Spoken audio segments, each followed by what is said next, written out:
Hello guys, nakarating din ako dito sa bahay kubo namin, and of course kailangan kong magtagalog para maintindihan nyo lahat, at saka ipapakita ko sa inyo kung ano yung daanan papunta dito. Welcome to my YouTube channel. Punta ako ngayon sa aking bukiran. Ang lupit ng daanan dito. Hey. Ito yung punta ng lupa ko sa bukid. Pahinga na muna ako. Oh no! Kasi hindi, parang may matay ako.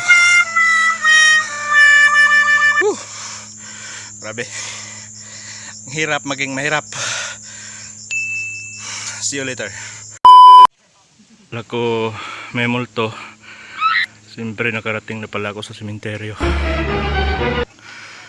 Daanan ko lang kayo ha. A few moments later. Sobrang layo. Maputik na yung paa ko. So, kailangan ko nang tanggalin yung tsinelas ko. Tuloy pa rin ako sa paglakad. So ngayon, bababa na naman ako. Grabe, kung lakotsero ka, maglalakad ka talaga. Whew! Power. Sabi ang hirap. Pero kailangan kasi kailangan ko yung puntahan yung area ko kung ano nang nangyari. Guys, hindi na bago sa akin ito kasi kahit nung bata pa kami, hindi pa ako nagtrabaho sa siyudad, sanay na kami dito. May tubig din sa wakas. Pahinga na muna ako dito. Guys, hindi ko magingay, baka may mumu dito Tingnan niyo yung lugar. Yan na naman yung daanan ko. Guys, kung mahina yung tuhod mo o stamina mo dito, siguradong doon pa lang sa pinakauna susuko ka na. Kasi ito yung daanan, no? Kita mo, kabayo lang dumadaan dito. Pero hindi naman ibig sabihin na kabayo rin ako. Nakikita rin ako ng tubig.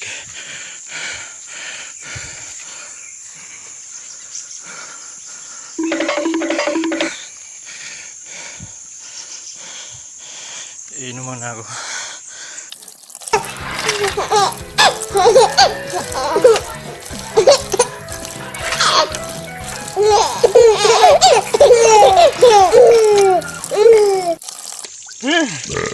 Wakas, ito paano, medyo nawala yung uhaw ko. Tuloy na naman ako. Siyempre may madaanan ako mga bahay kubo, yung tirahan nila pag nandito sila sa kanilang bukid. Aakyatin ko na naman to. Hirap, grabe, parang naligaw na yata ako dito. Wala nang daanan Ito guys, ako pa yung naglinis ng dinaanan ko. Oh no! So next time may sumama sa akin, so alam niyo na, ang hirap ng daanan dito.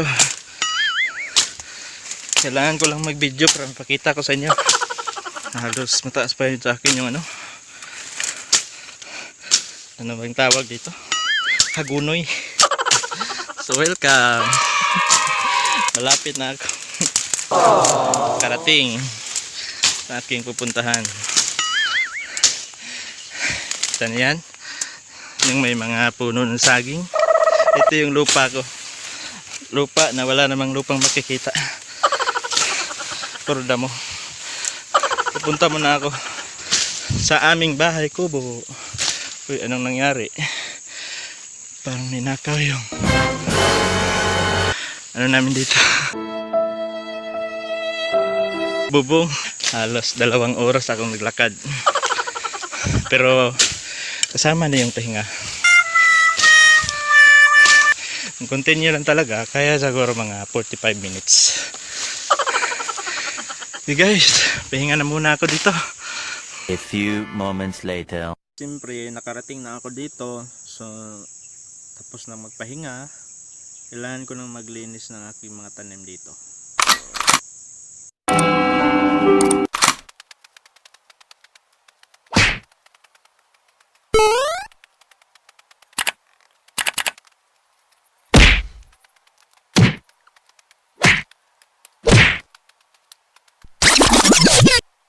Dito na naman ako maglinis.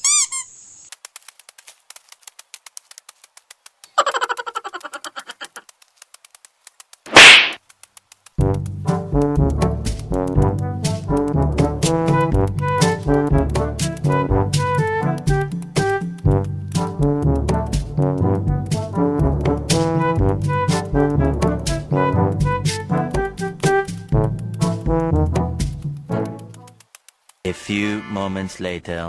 Ang tawag sa lugar na ito is 31. Siguro 31 kilometers. Hindi naman.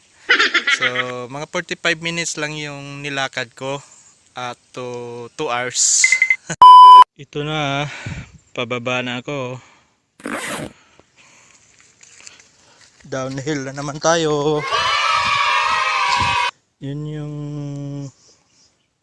sapa.